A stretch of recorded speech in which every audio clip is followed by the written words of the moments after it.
It's Derek from the Olive Oil Co. Today, we're making focaccia. But first, before we start making all that, I need something to drink. If you find yourself drinking too much pop and you want a healthier alternative, why don't you try using our white balsamic vinegars. This one here is our Blenheim Apricot Balsamic. So, it's like a little mini recipe within a recipe. Usually start with about a tablespoon, sometimes a little more. And then just fill her up with sparkling water. That's all you need.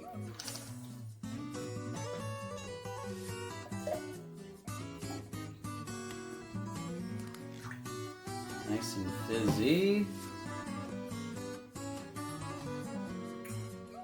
Perfect. Now we can make focaccia. So essentially when you're starting this out, you want to make some sugar water. So I'm just going to take our teaspoon of white sugar, pop that in there, and then add a cup and a half of warm water.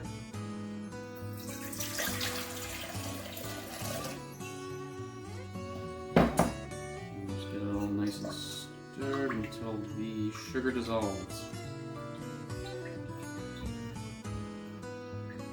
Next you want to sprinkle in your 3 teaspoons of yeast. So we've got our quick rise yeast here.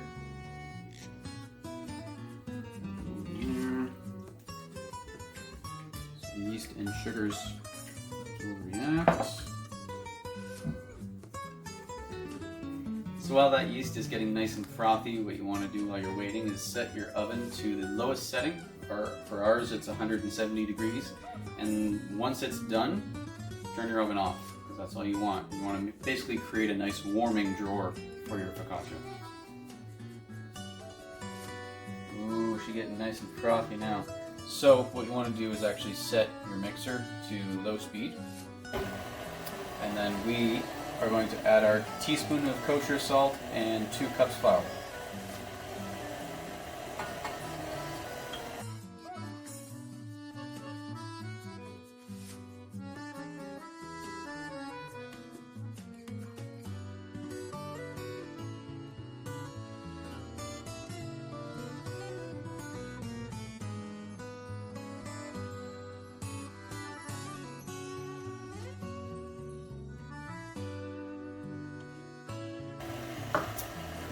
I'm just going to let that do its thing. Key ingredient to this, extra virgin olive oil. If you made focaccia without it, Italians would be crying. So we're going to add some 4 tablespoons of olive oil to this as it's mixing.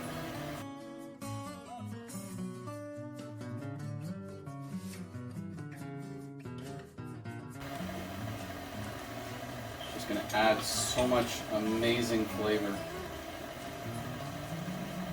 Focaccia. Once again, we're using the Barnia extra virgin olive oil from Australia. It's a beautiful medium intensity oil. So once the olive oil is incorporated, what you want to do is add the last 2 cups of flour to the mixture, only until the point that this forms a nice clump and pulls away from all the sides in the bowl. It still has to be just a little bit on the sticky side.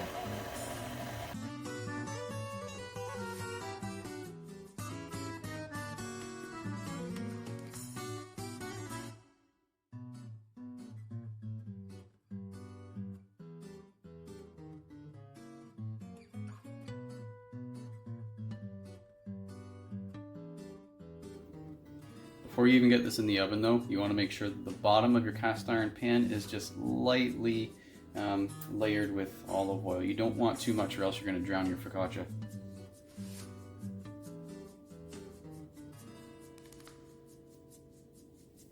Just make sure I get all that.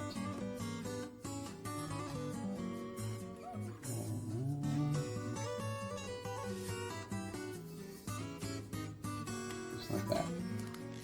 Nice little glisten.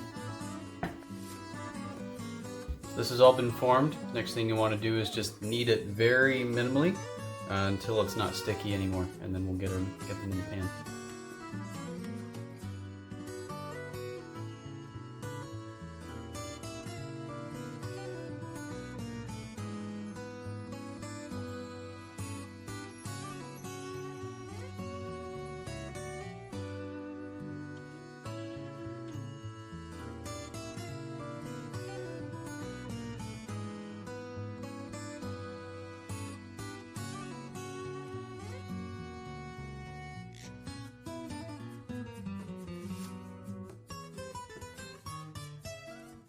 We're just going to roll these out to the size of the skillet, it's about 12 inches, and then we'll pop them in there.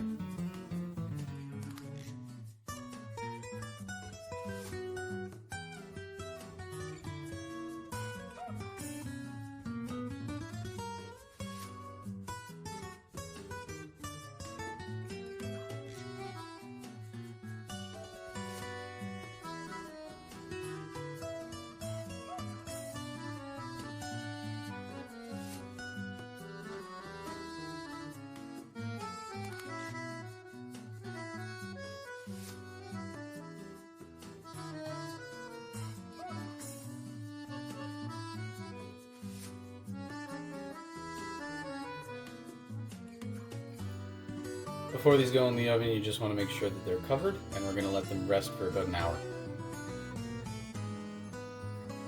So we've actually been leaving these in the oven for about an hour and a half, not an hour. Let's do the big reveal.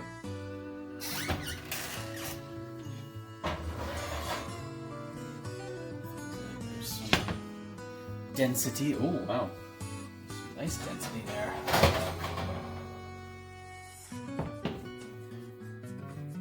Up real nice. Now we get to top them. So while we're waiting for the oven to get up to 400 degrees, we're going to start doing the toppings to our focaccia here. The first thing you want to do though is you want to perforate your focaccia with some nice finger holes here. You're just going to do a quick drizzle of olive oil, more olive oil.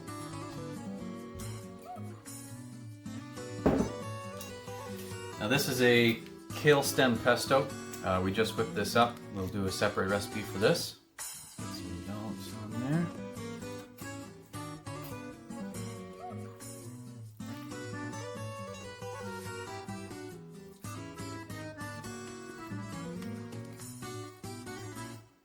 Kind of like doing a pizza.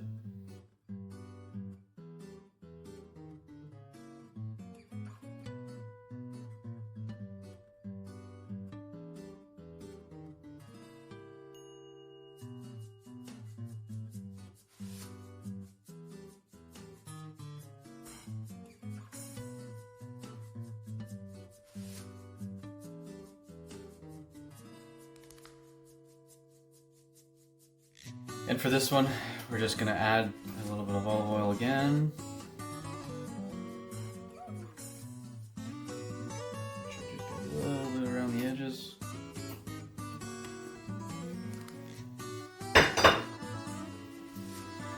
And then on top of this one, we are using our Favuzzi Bologna sea salt. We do sell it at the Olive Oil Co. It is a beautiful salt that actually has it's sea salt, rosemary, garlic, sage, and black pepper. So it's kind of an all-in-one salt. You can use it for many different things, even on your meats, on your eggs in the morning. Just give it some nice. Buzzer just went off. We were at 400 degrees, so we're going to pop these guys in for about 20 minutes or until they get nice golden brown.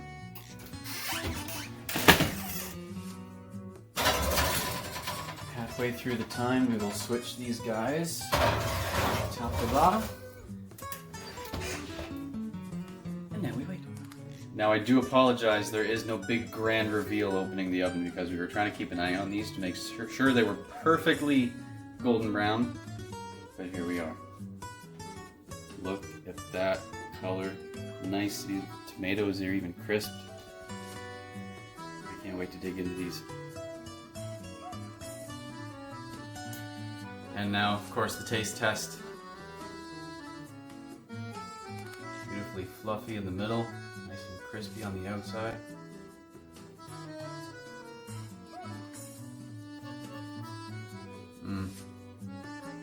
Oh man. Of course, it's nice that we've let it cool down a little bit. The richness in the oil, nice pop of salt, pesto. I'm so happy we have this all to ourselves. Actually, just kidding. We're taking this up to the owners to see their thoughts. But I hope you guys enjoyed this video. Have a great time, and we'll see you next time.